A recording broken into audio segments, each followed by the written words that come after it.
Halo semuanya, kembali lagi bersama saya Johan di Juna Trading ID. Jadi pada kesempatan video kali ini, saya akan membahas kembali untuk update dari pergerakan Euro USD. Dan kalau kita perhatikan untuk Euro USD hari ini memang dia naiknya cukup banyak juga. Karena kalau kita lihat akhirnya Euro USD ini berhasil kembali ke angka 1.00816 kembali. Artinya dia berhasil naik dan lebih tinggi lagi harganya ketimbang dari si US dollar. Nah, kalau kita perhatikan hari ini dia naiknya cukup banyak juga dan kenaikannya juga kalau kita perhatikan sudah berada di area Fibo 361,8 sampai 388,8 ya, di harga yang ini ya, 818. Kemudian kalau kita perhatikan lagi si DXY-nya kalau kita lihat ya, kalau untuk DXY-nya memang sudah berada di area support yang cukup bagus ya. Di sini saya ada tulisan good support. Artinya good support ini itu supportnya cukup kuat. Kalau kita perhatikan kenapa saya bilang cukup kuat? Nah, di sini kalau kita lihat support ini terbentuk pada tanggal 14 September 2022, kemudian sampai tanggal 20 September 2022. Ya, jadi di sini. Kemudian di retest lagi pada tanggal 27 Oktober 2022.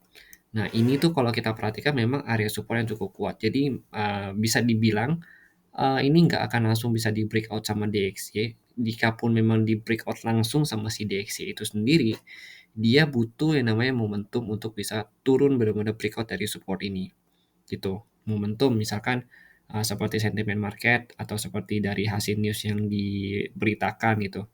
Nah, itu bisa saja menjadi momentum kuat untuk breakout dari support ini. Tapi selama tidak ada momentum kuat atau pergerakannya itu stabil, maka support ini agak susah untuk di breakout sama DXY itu sendiri.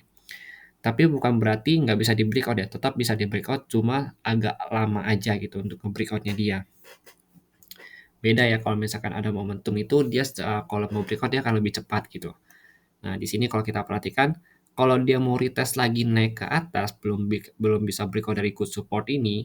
Good support ini ada di level harga 109,37 sampai 109,63. Nah, ini dia bakal retest ke sini kalau dia belum breakout ya. Karena kalau kita perhatikan di 4 jam ini kan kita pakai time frame 4 jam. Di sini ada area order block atau bisa dikatakan sebagai base area atau supply zone-nya.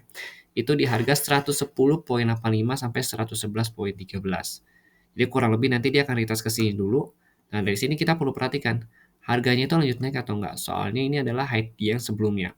Kalau dia break ini, maka harga akan lanjut naik ke sini. Ini ada area supportnya di sini, resisten, area breakout dia di 112, tapi kalau dia cuma nyampe sini, kemudian turun lagi, nah ini potensi untuk bisa di breakout sama dia, karena dia ngebentuk harga, atau dia membentuk yang namanya struktur harga turun, gitu. Nah ini weekly resist trend line. Weekly trend line ini kalau kita perhatikan di daily juga masih cukup bagus ya. Nah, ini weekly trend line-nya kalau kita perhatikan masih cukup bagus. Kalau kita perhatikan memang, kalau untuk menyentuh area ini atau menyentuh area weekly trend line ini, minimal sekali DXY itu harus bisa break dari support ini. Jadi memang ini gerbang utamanya dia. Ini gerbang utamanya di sini. Break support ini turun sampai ke sini. Nah, begitu dia turun sampai ke sini, dia retest, itu baru dikatakan break dari weekly resistance atau weekly trend line-nya dia. Nanti target dia selanjutnya itu ada di bawah-bawah sini. Di bawah 107 kayak 104, 105 gitu. Ya terutama sih kalau kita perhatikan memang ada di area 104 sampai 105 ya. Karena kalau kita perhatikan ini di daily ini adalah area swap zone-nya dia. Jadi ini perpindahan antara bullish menjadi bearish ya. Ini area penentuan juga di sini. 104 sama 105. Yang artinya kalau kita perhatikan si Euro USD ini, kalau misalkan DXY-nya ini retest ke atas, maka Euro USD juga masih memungkinkan sekali ya kalau kita lihat di sini masih sangat memungkinkan untuk retrace ke bawah lagi sini. Soalnya kan ini dia udah sampai Fibonacci 361,8 ya sampai 388,8. Jadi masih potensi untuk retest ke sini lagi kalau kita lihat. Nih, ini dia ada demand zone juga. Ya, di sini ada order block, kita sebut sebagai demand zone.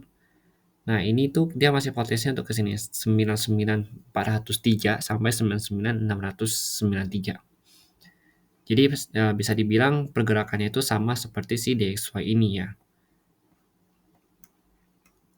Karena memang kan si Euro USD ini juga pergerakannya 1:1 dengan si DXY atau si dolar itu sendiri. Jadi kalau dolarnya itu retest ke sini, maka si Euro USD juga akan retest ke sini, ke 99-nya ini. Nah, ini dari sini kita perlu perhatikan soalnya ini adalah low-nya dia. Ini adalah low height-nya dia di sini. Itu yang perlu kita perhatikan. Kalau dia break dari low yang ini, artinya struktur harga naiknya rusak. Sama halnya dengan si DXY. Kalau dia break dari sini, berarti struktur harga turunnya rusak. Begitu. Artinya dia masih akan coba untuk resisten ini, sedangkan Euro USD akan mencoba kembali ke area resisten yang ada di sini. Di 98.967 di situ.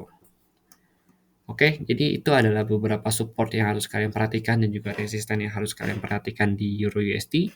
Jadi dengan adanya video ini harapan saya bisa menambah sudut pandang kalian untuk trading di Euro USD terutama di tanggal 27 Oktober ini. Oke, begitu. Jadi saya juga ingin ingatkan bahwa nanti ada news yang cukup ditunggu-tunggu yaitu mengenai GDP US. Itu sudah saya umumkan juga di channel Telegram. Jadi kalau kalian mau trading juga sebisa mungkin usahakan untuk meminimalisir resiko yang ada, begitu. Oke, jadi mungkin sekian dulu penjelasan dari saya. Kalau misalkan kalian ada pandangan lain, boleh kalian sharingkan di komen YouTube. Dan kalau misalkan saya ada salah kata, saya mohon maaf. Terima kasih dan sampai jumpa pada video berikutnya.